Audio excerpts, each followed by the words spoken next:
जय मां शारदा।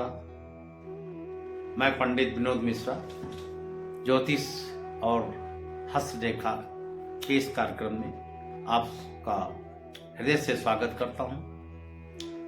कराग्रे बस्ते लक्ष्मी, कर मध्य सरस्वती, कर मूले नारायण, स्थित हो प्रभाते कर दर्शन। ये दो पंक्तियां ही बताती हैं कि हमारे जीवन में हाथों का क्या महत्व है। व्यवहारिक जगत में भी देखें तो बिना हाथ के कोई भी काम हम नहीं कर सकते, और ज्योतिष की दृष्टि से भी इसकी बहुत उपयुक्तता है। और हम ये जान लें कि हमारा हाथ सामान्य हाथ नहीं है, अपितु इसमें सभी देवी देवताओं का वास है। छोटी से छोटी रेखा भी हाथों में बहुत महत्व रखती है। उदाहरण के तौर पे हम मध्यमा उंगली, ये शनि की उंगली, अगर इसमें नाखूनों पे कोई आड़ी तिरछी रेखाएं हों, जाल टाइप का बन गया हो, तो जान लीजिए कि 6 या 7 महीने में उस आदमी की मृत्यु होनी निश्चित है।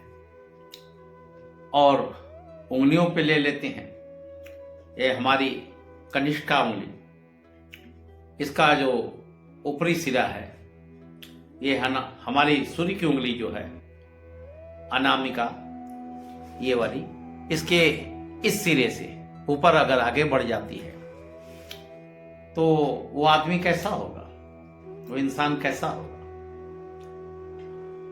बहुत बुद्धिमान, प्रतिभावान और अपने बुद्धि से, लगन से उच्च पद पे जाने वाला होगा।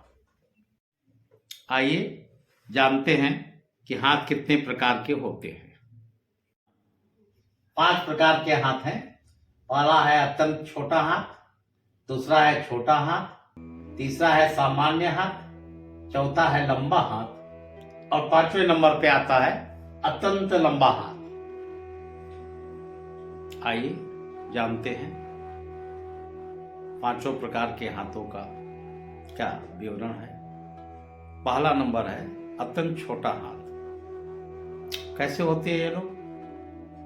तो बहुत क्षुद्र विचार के होते हैं, छोटे विचार के होते हैं। इनका अपना स्वार्थ ही इनका सर्वोपरि है, और छोटे छोटे बातों पे लड़ना झगड़ना इनका प्रिय स्वभाव होता है। और धोखा, चालाकी, धूर्तता इनके रग रग में होता है। अपने स्वार्थ को सर्वोपरि महत्व देते हैं, और इनका सबसे बड़ा विशेषता क्या है कि अपना स्वभाव ये नहीं बदल पाते। हर समय दूसरों को संदेह की नज़र से देखते हैं, किसी पे विश्वास नहीं करते, और बस खाना सोना यही इनका जीवन है। और देश और समाज के लिए भी इनका कोई विशेष योगदान नहीं होता है। दूसरा नंबर छोटा हाथ। कैसे होते हैं ये लोग? ये बड़े आलसी टाइप के होते हैं। ये आलस के कारण अपने किसी भी कार्य को मूर्त रूप नहीं दे पाते। कहने का तात्पर्य यह है कि प्रैक्टिकल में पीछे रह जाते हैं, कल्पना में खूब जाते हैं, बड़ा सोच विचार करते हैं, डींगे हाँकना, बढ़ चढ़ कर बात करना, ये सब इनको बहुत प्रिय लगता है, लेकिन धरातल पे कुछ भी दिखाई नहीं देता है। वैसे एक चीज बहुत अच्छी चीज है कि मस्तिष्क के बड़े धनी होते हैं, बड़े तीव्र मस्तिष्क वाले होते हैं, और दिमाग से बहुत सही होते हैं, लेकिन धरातल पे कोई मतलब नहीं है उसका। सोचते ही रह जाते हैं, बाद में पछताते हैं।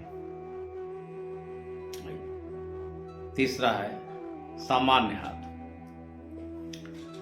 ये व्यक्ति व्यवहार कुशल होते हैं और व्यवहारिक बुद्धि से संपन्न होते हैं। किससे कब कहाँ क्या बात करनी चाहिए ये इन्हें पता होता है। समाज में इनको मान सम्मान मिलता है और कोई भी काम करने के पहले ये काफ़ी सोच विचार करते हैं, उसके बाद ही उस काम में हाथ लगाते हैं। और संघर्ष इनके जीवन में बहुत ज़्यादा होता है। संघर्ष के बल पर ही ये अपनी सफलता को प्राप्त करते हैं।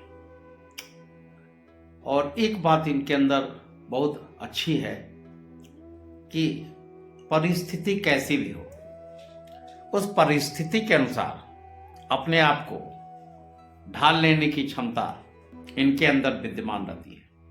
जब इनके ऊपर कोई भी मुसीबत दुख अगर आता है तो उस समय वो उसी तरह से उसी के अनुरूप होकर के उस समय को ये काट लेते हैं।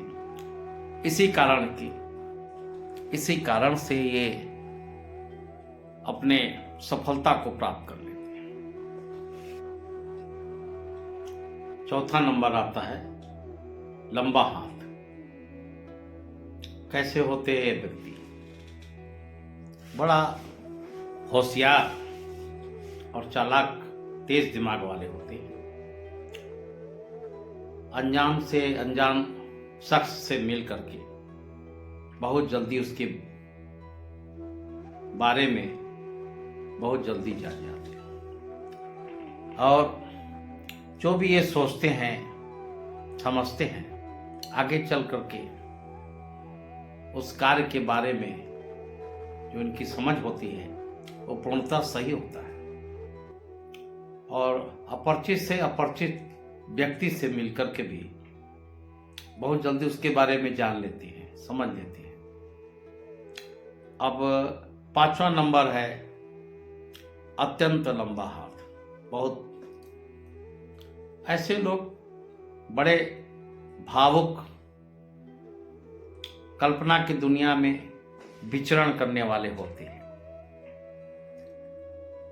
जब जीवन का संघर्ष इनके सामने होता है तो इनके हाथ पांव फूल जाते हैं और ये घबरा जाते हैं। परिश्रम संघर्ष इनके बस की बात नहीं है, ना ये जीवन में कुछ कर पाते हैं, केवल कल्पना और भावुकता में ही रह जाते हैं। न ही सफल हो सकते हैं न सफलता प्राप्त करते हैं। हाथों के बारे में हमने जान लिया। अब आगे हम उंगलियों पे चर्चा करेंगे, पांचों उंगलियों पे। आगे का नेक्स्ट प्रोग्राम जो होगा हमारा वो उंगलियों पे होगा। और ईश्वर का आशीर्वाद, आपका प्यार मिलता रहे, यही प्रार्थना है, यही हृदय की इच्छा है। नमस्कार, धन्यवाद।